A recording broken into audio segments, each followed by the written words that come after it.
basic design cannot have changed over 100, 150 years. He came across a book on rope manufacturing published in 1891.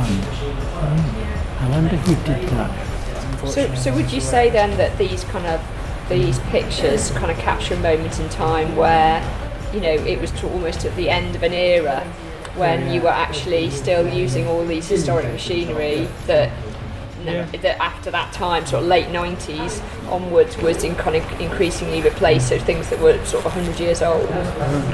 More so on the wire mill. I think with the rope mill, these machines are still quite relevant. They can still be used. It was the market that changed. From when the coal mines closed, they were constantly wondering when was going to come the end of lock coil, and it transpires it's never really ended. It's quite a long manufacturing process. If you think about when the wire's being cleaned, and then drawn, heat treated, galvanised, drawn again, wound onto a bobbin, and then made into a rope. It's a very long process, and it needs a long supply chain. Yes.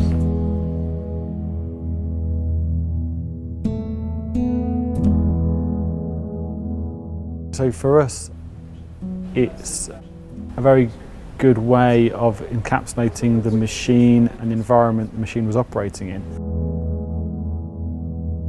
The core of the rope, which is shown over here, it's going around the corner and it's going through into the back of the machine. But it's being lubricated here with a molten lubricant being pumped through this applicator.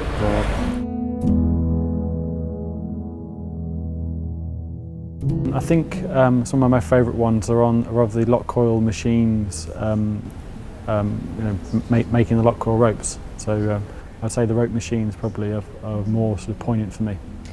This is very sketchy, isn't it? He hasn't finished this. But it's, see if he's happy with it. Oh yeah, look, there's a ghost in the background. what did he say this is? I've got a photograph of this Webster and machine. Horsfall manufacturer, shop W1, unfinished guard, not up again, difficult to see machine.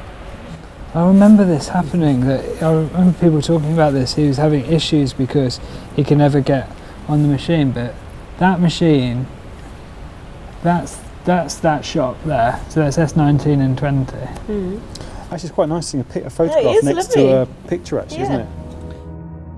Yeah, I worked with my cousins and my father, and I remember when my grandfather used to work there as well.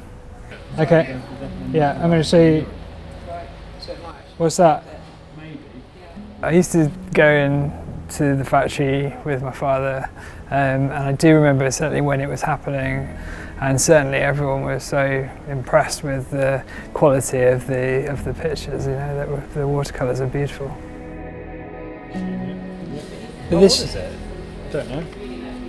It's old because when the manufacturer of that, Alex was trying to buy a part for it. Yeah. He was trying to buy a replacement spring, and he phoned up the manufacturer and said, "I've got this old machine of yours. I don't know whether you could help, but I wondered if you still got this spare part." And he said, "What's the serial number?" He goes, "It hasn't got any numbers on it apart from it says number 1." And the guy's like, "Are you serious? Number 1?" He's like, "Yeah." He's like, "Well, that's number 1. That's the first. It's the first one we've ever made." We have such a heritage, especially in Birmingham, and it's just really important to remember that, and also how all these high-tech industries and this amazing manufacturing that's still happening, you know, has the roots back to this type of machinery from before.